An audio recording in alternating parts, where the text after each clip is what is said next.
नमस्कार दोस्तों। तो जिम कंप्लीट करने के बाद मैंने किया है योगा और ये मैंने स्टार्टिंग की है सूर्य नमस्कार को वेरिएशन देते हुए।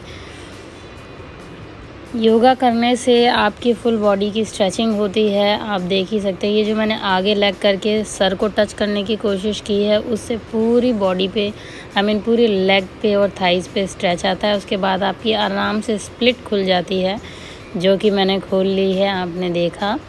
अब ये सेम चीज़ मैं दूसरी लेग से ट्राई करूँगी। उससे पहले मैंने ये आसन किया एंड देन भुजंगासन करते हुए मुझे वापस से अपने पहले वाले पोज में आना है। पाद हस्तानासन करके खड़े होके then again I will repeat the same. फिर से पाद हस्तानासन किया और हमने सूर्य नमस्कार करते हुए, सूर्य नमस्कार बहुत तरीके का होता है, अपने अपने तरीके से आप वेरिएशंस दे सकते हैं। मुझे स्प्लिट्स खोलनी होती है तो मैंने इस तरीके से दिया। फिर मैंने दूसरे पैर की स्प्लिट खोली, थोड़ा सा देर तक होल्ड किया, अपने खुद को आगे लेकर आई। देन अगेन भुजंगासन। ये जितने भी मैं आसन कर रही हूँ इनकी मैंने अलग अलग से पूरी डिटेल में वीडियोस बनाई हुई है। अगर आपको चाहिए हो तो मैं इनके लिंक जो हैं, सारी डिटेल, क्यों करना चाहिए, क्या फ़ायदे हैं, सब कुछ इनके जो लिंक है मैं आपको अलग से डाल दूँगी अपने इस वीडियो में, अगर आप मांगेंगे तो। देन मैंने किया बटरफ्लाई आसन। इसको करने से आपकी लेग की इतनी अच्छी स्ट्रेचिंग होती है, पूरा लेग्स खुल जाते हैं। और इतना आसान नहीं होता है योगा जितना आसान देखने में लगता है। So that you can see कि हाँ भाई, और इसको जितना रिलीफ देते हुए बॉडी को, क्योंकि फुल बॉडी की आपकी स्ट्रेचिंग हो रही है, तो रिलीफ देते हुए करना चाहिए। ये जो मैंने आसन किया है इससे आपके साइड्स एकदम ख़त्म हो जाएंगे, और इसीलिए इसको किया जाता है। आपके हाथ मजबूत होंगे, आपकी हथेलियाँ मजबूत होंगी, आपके लेग्स मजबूत होंगे, आप लेग्स को एकदम सीधा करते हैं। सेम एक्सरसाइज सेम योगा फिर मैंने रिपीट किया दूसरे लेग के साथ। और कोई भी आप योगा करें वो सिर्फ एक ही तरफ से ना करें प्लीज़, उसको दोनों तरफ से ट्राई करें, जिससे कि आप हर बॉडी के हर पार्ट में से आप फिट रहेंगे, आपकी अच्छी खासी स्ट्रेचिंग हो जाएगी। योगा लोग सिर्फ़ और सिर्फ पतले होने के लिए और टोनिंग के लिए नहीं करते हैं। योगा लोग करते हैं बैलेंस के लिए। बैलेंस सिर्फ शरीर का नहीं, बैलेंस तब बनता है जब आपका दिमाग और बॉडी एक साथ काम करते हैं। तो बॉडी के दिमाग बॉडी और दिमाग को साथ में रखने के लिए योगा किया जाता है। इससे आपको मेंटली रिलीफ मिलता है। ये मैंने किया बकासना।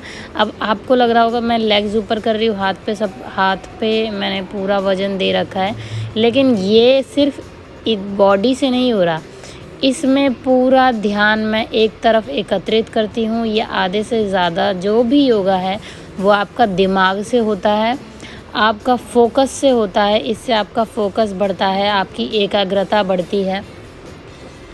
इसीलिए आपको योगा करना चाहिए। योगा आपको सिर्फ शारीरिक तौर पे मजबूत नहीं करता है, योगा आपको मेंटली मजबूत करता है, आपको पीस देता है, मेंटल पीस देता है। उसके बाद मैंने फ्रंट स्प्लिट खोलने की कोशिश की, और ये जो फ्रंट स्प्लिट है मैंने कल रात में खोली थी। तो आप एक दिन खोल लेते हैं तो दूसरे दिन वहाँ पे काफ़ी ज़्यादा पेन होता है, तो दोबारा नेक्स्ट डे खोलने की ना ही ट्राई करें, एक दो दिन रेस्ट देके फिर दोबारा से ट्राई करें। तो ये मैंने रात में जब एक्सरसाइज करने गई थी तब खोल ली थी, तो इसीलिए अभी मेरे से ज़्यादा नहीं हुई, फुल स्प्लिट नहीं खुल पाई, थोड़ा सा गैप रह गया, अदरवाइज़ मैं कर ही लेती हूँ सारी की सारी।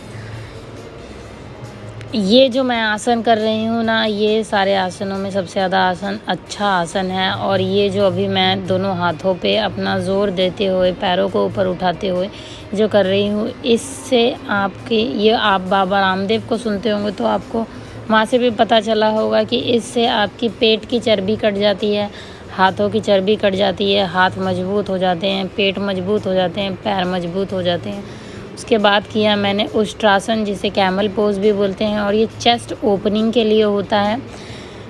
जैसे बहुत लोगों को सांस की प्रॉब्लम होती है, ब्रीदिंग की प्रॉब्लम होती है, चेस्ट में ज़्यादा दर्द रहता है, कई लोगों को उनको लगता होगा हार्ट अटैक आ रहा है, ये वो सारी चीज़ों के लिए बहुत अच्छा है। सांस भरते हुए ऊपर जाइए, छोड़ते हुए नीचे आ जाइए। उसके बाद मैंने किया पश्चिमोत्तानासन। इसमें आपको क्या करना है, सांस छोड़ते हुए पूरा एकदम नीचे आ जाना है और अपने घुटनों को अपनी नाक से टच करना है। उसके बाद जितना अच्छा स्ट्रेच कर सको आपको उतना अच्छा स्ट्रेच करना है और काउंट करना है। एंड ये जो भी मैं योगा कर रही हूँ ये सब चीज़ों का आपको 5-5 बार रिपीट करना है। अगर आप 5-5 बारी रिपीट करेंगे तो आप खाली योगा से भी पतले हो सकते हैं। और अकेला योगा या अकेली एक्सरसाइज नहीं, उसके साथ आपको डाइट भी लगती है। प्लीज़ ऐसा ना हो कि आप पिज़्ज़ा बर्गर खा रहे हैं और एक्सरसाइज कर रहे हैं, तो आप ज़िंदगी में पतले नहीं होंगे। आपको डाइट भी लगती है, तो डाइट करनी भी ज़रूरी है। साथ के साथ ऑलमोस्ट सबसे ज़्यादा जो बेस्ट होता है वो ये होता है कि आप रात का क्योंकि रात में आप सोते हैं, एक्सरसाइज नहीं करते हैं, तो वो खाना आप स्किप कर सकते हैं। उसके बाद किया मैंने चक्रासन, खड़े खड़े चक्रासन मैं इसीलिए करती हूँ क्योंकि इससे मेरी प्रैक्टिस बनी रहती है, और ये जो मैं कर रही हूँ इससे हाथों पे बहुत ज़ोर आता है। तो चक्रासन में भी ना वेरिएशंस होते हैं जो मैं देने की कोशिश करती रहती हूँ हमेशा। खाली चक्रासन बोर हो जाता है समटाइम्स, तो आप उसमें वेरिएशंस देते रहें। उसके बाद मैंने एक लेग उठाई, और ये जो दिखता है ना जितना आसान, ये इतना आसान होता नहीं है, बहुत ज़्यादा प्रेशर आता है लेग्स पर। और फिर मैंने दोबारा से जितना क्लोज़ आप चक्रासन कर सको उतना। मेरा पूरा हो जाता है, बट मैंने रात में किया था तो अभी मेरी कमर जो है थोड़ी दर्द कर रही थी, इसीलिए पूरा नहीं कर पाई और मैं उठ भी नहीं पाई हूँ, आप देख सकते हैं।